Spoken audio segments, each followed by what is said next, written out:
Série técnica. Bem-vindo ao Paracato Rural. No Brasil, a maior parte dos produtores de leite utiliza pastagens na alimentação dos rebanhos. Isto ocorre por fatores econômicos, pela diversidade de solos e climas e pela grande quantidade de espécies forrageiras tropicais. Contudo, durante a estação seca, as plantas forrageiras fornecem menor quantidade de alimento. E nem sempre é possível atender às exigências dos animais. Portanto, é necessário utilizar técnicas de conservação de forragem para suplementar o rebanho durante o período de escassez de forragem. E para falar sobre esse assunto, a Milk Point realizou um podcast e recebeu zootecnista Marcos Factori, professor da UNOeste de Presidente Prudente, São Paulo, e Rafael Reis, professor no Instituto Federal de Educação, Ciência e Tecnologia de Rondônia, campus Colorado do Oeste. A Maísa Serpa, ela é médica veterinária e coordenadora de conteúdo da Milk Point. Iniciou então a conversa com os especialistas, questionando se a silagem deve ser apenas de milho. O Marcos responde. A gente queria começar com uma provocação para vocês aí. Sempre que a gente fala em silagem, né, para vaca de leite, o pessoal já, a maioria das vezes, automaticamente pensa em silagem de milho. E aí a pergunta é essa: silagem é só de milho? Essa é a única alternativa para gado leiteiro? Ou quais são as outras possibilidades aí na visão de vocês? Quem começa? Pode ser eu? Pode. Bom, fica à vontade. Esse é um assunto que eu gosto, hein? Essa eu acho que eu vou acertar, hein? Talvez. Ó, é o seguinte, eu tenho passado muito problema com essa sua pergunta, viu? Mas você tem falado um ponto muito importante. Eu tenho sofrido muito, não sofrido de sofrer, né? Eu tenho ouvido muito com os produtores me questionam sobre isso. Eu dou silagem para o meu gado. Então, o gado tem que ter produção. Não, silagem é um processo, né? Silagem, melhor dizendo, silagem é o produto, ensilagem é o processo, tá certo? Então, nós temos silagem de milho, silagem de sorgo, silagem de capiaçu, silagem de sorgo gigante. Nós temos silagem de capim, nós temos silagem de um monte de coisa. Então, não é porque silagem eu tenho que associar com silagem a melhor do mundo. Então, eu vivo hoje no setor de gado e leite, qual eu ajudo aqui na faculdade, em que foi feita uma silagem, né, em função de problemas hídricos, outros problemas e tal, fizemos uma silagem de sorgo gigante, famoso sorgo boliviano. E eu levantei a bola, é o seguinte, não vai ter produção de leite. Por quê? Porque você vê no pé desse sorgo, você vê um caule extremamente lignificado, para você ter noção, aí 5 centímetros de caule, tá? Então, para ele crescer bastante, assim como acontece com o capiaçu, não é diferente. O cara que é alto, eu não sou considerado alto, mas 1,90 m também não é baixo. Eu tenho 1,90 m de altura e sou meio gordinho, né? 120 kg. Quase do tamanho da vaca, né? Então, quase que eu falei de altura, o tamanho da vaca. E eu pensei, uma vaca do meu tamanho, pelo amor de Deus. E aí eu tenho 120 quilos, né? Só aquele gordinho que não tem muita barriga, tudo, mas é um gordinho distribuído. Então eu tenho que ter uma canela que suporte o meu peso. Eu falo isso para os produtores. E a ter essa canela, desculpa da associação com o sorgo gigante, por exemplo, é fibra, FDN. Então, FDN está ligado à ingestão. Então, pronto, eu já vou parar minha observação por aqui. São materiais totalmente diferentes. Então, para quantificar, no meu mestrado e doutorado, trabalhei com processamento de silagem de milho, 42, 38, 45% de FDN. O sorgo gigante deu lá, a análise dele, 76% de FDN. Ou seja, não há ingestão, não há digestão. E se eu estou pensando no leite, que é a gordura do leite provém do ácido acético, que vem lá da fermentação do volumoso, então, teoricamente, eu não vou ter produção. Então, a nossa média de 17 com as vacas, 18 caiu para 12. Mas você não conseguiu contornar na ração? Não contorna, pessoal. Gado de leite precisa um volumoso de qualidade. Então, quando a gente fala silagem, vamos finalizar para não entender muito, quando a gente fala silagem, é um monte, como eu falo para o produtor, tem um monte de características e um monte de informações e um monte de materiais, vários materiais para fazer o processo. Entendeu? Então, a ensilagem pode se ensilar vários materiais que são totalmente diferentes.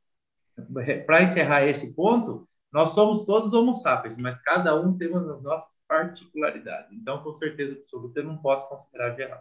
Tá? Legal, Marco. Acho que esse ponto aí que você tocou é bem importante, né? Porque até mesmo dentro da silagem da mesma forrageira, você já tem variações, imagina, né, de forrageiras diferentes. E aí eu queria, então, já que a gente falou dessa questão da silagem, da ensilagem ao processo, queria que o Rafael comentasse um pouquinho para a gente aí, então, para não ter dúvidas, né? Até para definir para o pessoal, desde o nível mais básico até quem já entende um pouco mais, né, o que é silagem, né, o que é o processo de ensilar, por que a gente faz isso, para que serve. Acho que é uma forma legal da gente iniciar também, né? Claro, primeiro eu vou falar que quando o Marco falou que tem 1,90 m e não é alto, eu sou o quê então, né? Eu tenho 1,70 m, eu sou um anão praticamente, né, Marco? Bom, mas assim, sobre... vocês tocaram num ponto legal aí, né, desses conceitos, e a gente que trabalha de alguma forma com produtores, com acadêmicos, né, com profissionais que estão no campo, o importante é nos comunicar, certo? Se a gente falar uma linguagem que o produtor, ele entendeu a mensagem, tá ótimo. Mas a gente tem que ter cuidado, né, no uso desses termos técnicos e como o Marco bem falou, a silagem é o produto obtido do processo de ensilagem, né? E o silo, né, é um local que acontece um pedacinho do processo, né? E às vezes a gente escuta ainda, né, algum fala, eu dei silo para minha vaca comer, morreu, alguma coisa com ela aconteceu. É uma piada bem batida, mas ainda acontece, né? Então é legal a gente falar, né, saber os termos certinho. E dentro também dessas, né, definições, digamos assim, complementando o que o Marco falou, são muitos tipos de silagens, né? A gente está falando aqui, quando a gente fala silagem de milho, já vem na nossa cabeça, pela rotina, né, de produção de silagem no país, vem na nossa cabeça silagem de milho, silagem de planta inteira de milho. É o que vem na cabeça na hora, né? Mas tem silagem de planta inteira, tem silagem, dentro de silagem de planta inteira, tem silagem que tem grãos, como milho e sorgo, milheto, tem silagem que não tem grãos, né, como capiaçu, capim, cana-de-açúcar, né? Tem silagens de partes de plantas, né? Você faz uma top lade, você faz uma snap lade, você faz agora só da panícula do sorgo, né? Então, assim, e tem as silagens, né, de grãos, né? Que daí você ou reensila, ou ensila um grão reidratando, ou você colhe um grão úmido. Então, são muitos tipos de silagens, né? Silagens mais volumosas, silagens mais energéticas, e eu acho que isso é legal, né, Marco? E você tocou num ponto da parte fibrosa, né? É claro que, dependendo do nível de produção que você espera nas vacas leiteiras, acaba, né, respondendo a pergunta do tópico. Silagem é só de milho? Não, mas, dependendo do que você busca, o caminho mais, né, coerente a se seguir é buscar uma boa silagem de planta inteira de milho, porque senão você vai ter materiais muito fibrosos, né, com a digestibilidade lenta. Eu vou citar, né, Marco, para fechar. O Marco comentou que trabalhou com milho, mestrado, doutorado com milho e FDN de 35, 38, 42. Eu trabalhei mestrado e doutorado com cana, silagem de cana. E a FDN, show de bola. FDN de 45%, 48%. Só que quando a gente faz o KD, a digestibilidade da FDN, da cana, 2% por hora, 2,5% por hora, ou seja, a vaca ia ter que ficar 48 horas ruminando aquilo ali para ver se digeria tudo que vai digerir. Isso explica, né, Marco, a diminuição de ingestão e automaticamente a diminuição na produção, né, na produtividade. Não saia daí, a gente continua esse assunto depois do intervalo. O programa Paracatu Rural hoje é o programa mais procurado pelos empresários do agronegócio para poder colocar propaganda, viu?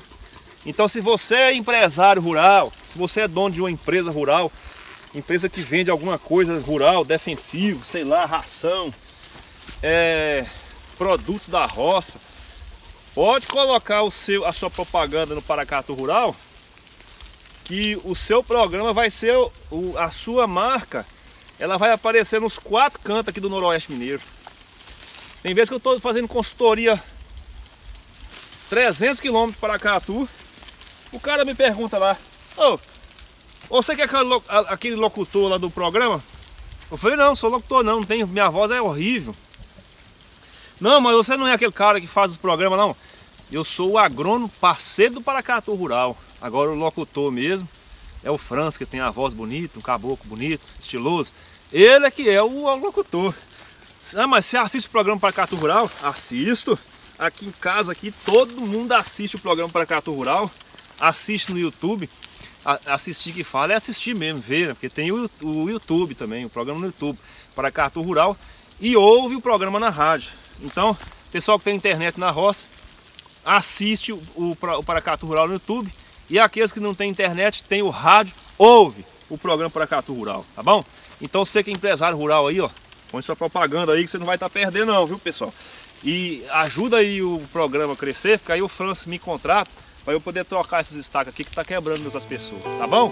Claro que a análise de solo interfere no rendimento do milho para a ensilagem.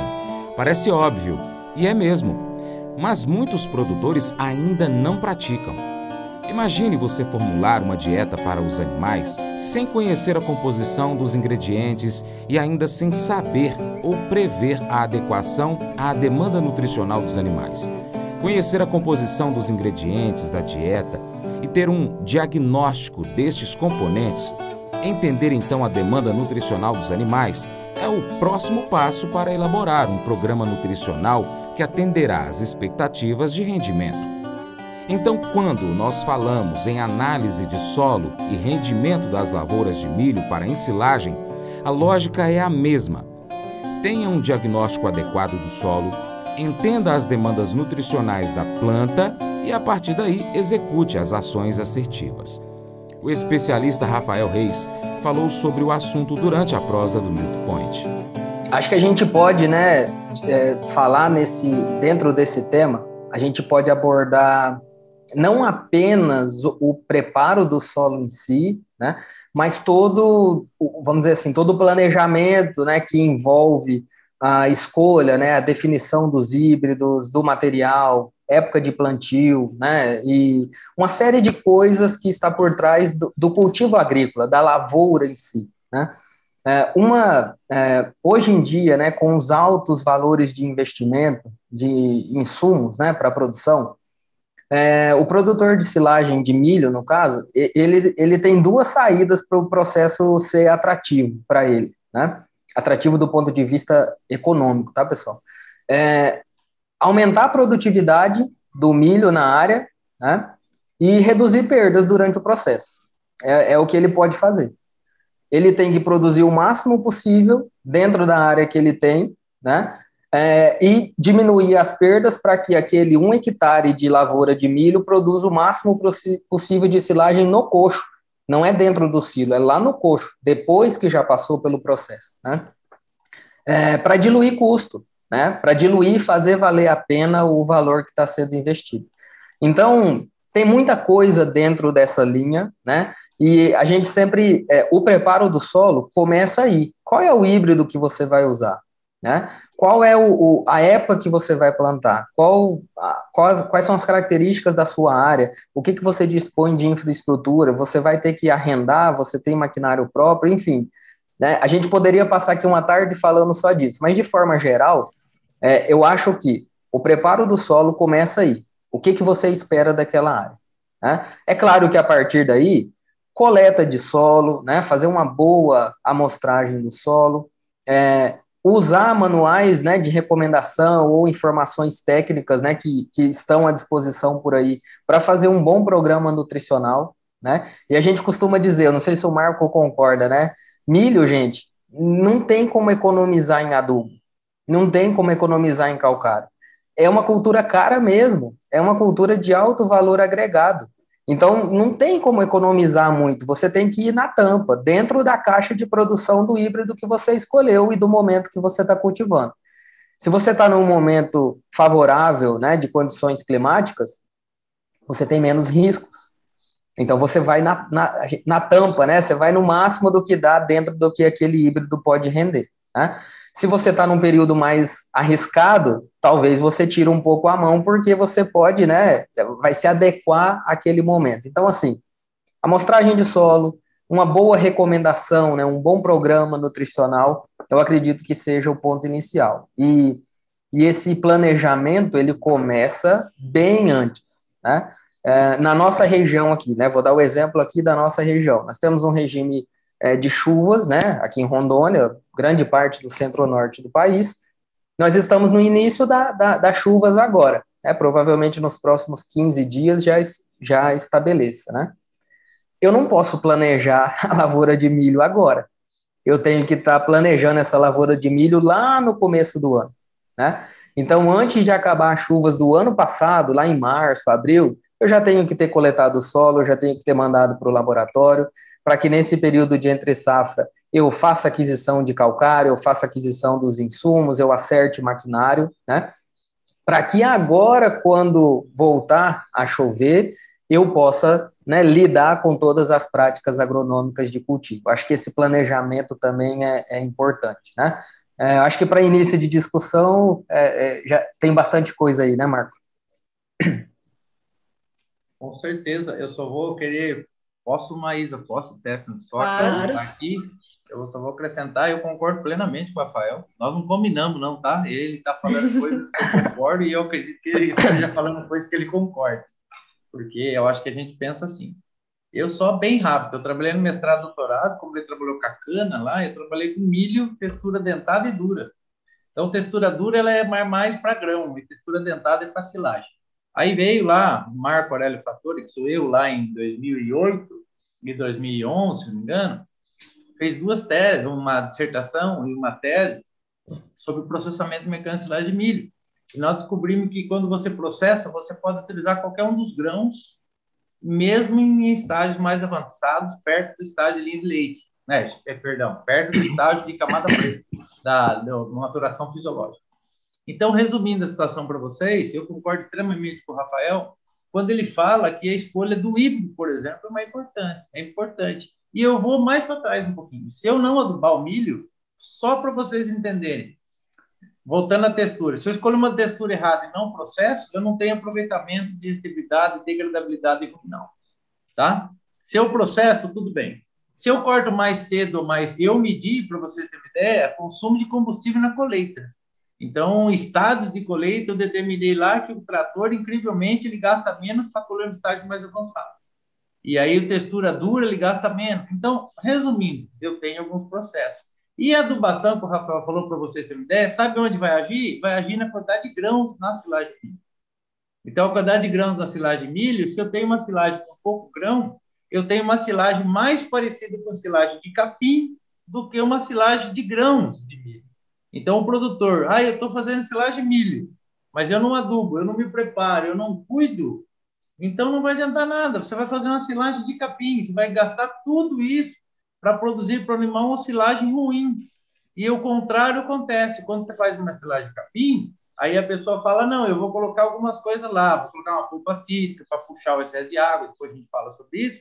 E aí ele coloca tanta coisa lá, gasta tanta coisa que ele tem uma silagem de capim.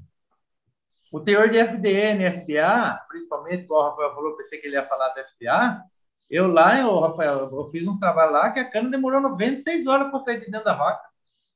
E é aquela velha história, não vou falar aquele palavrão aqui não, mas ou faz ou desocupa a moita. A cana fica ocupando a moita dentro do rumen, essa moita não recebe outro alimento novo. E é assim, a produção está totalmente relacionada com a ingestão. Se não ingere, não produz. Se tem uma coisa lá que fica lá ocupando espaço, não produz. Rafael, dá para a gente falar uns 2 anos mais ou menos desse assunto, mas é a minha opinião, concordo plenamente com você. Fique sempre atento ao seu Paracatu Rural, pois a gente volta com a continuação dessa série.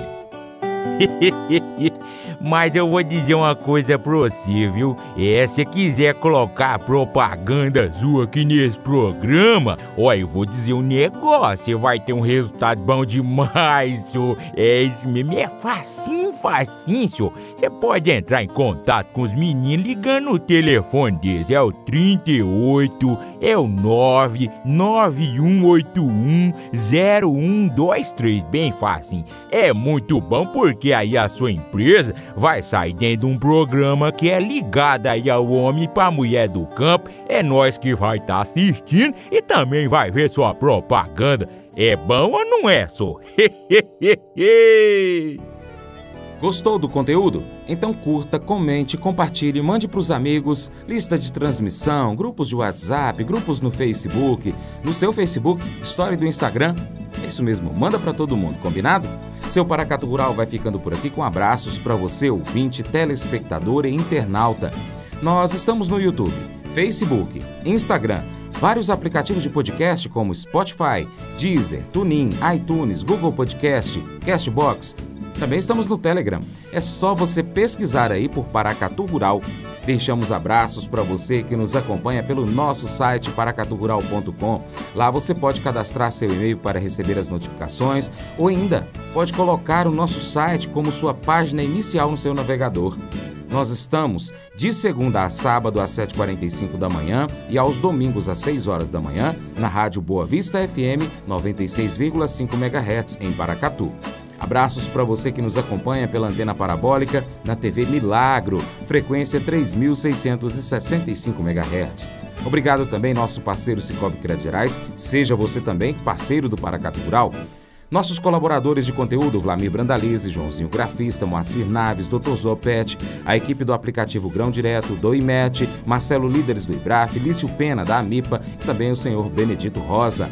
A equipe do Paracatu Rural, Vantuíri Editores, a Lohane Marques, a redatora do programa e a minha querida esposa Paula.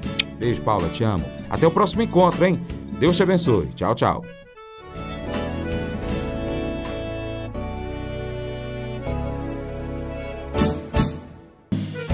Acordo de manhã para prosear no mundo do campo, as notícias escutar. Vem com a gente em toda a região com o seu programa Paracatu Rural.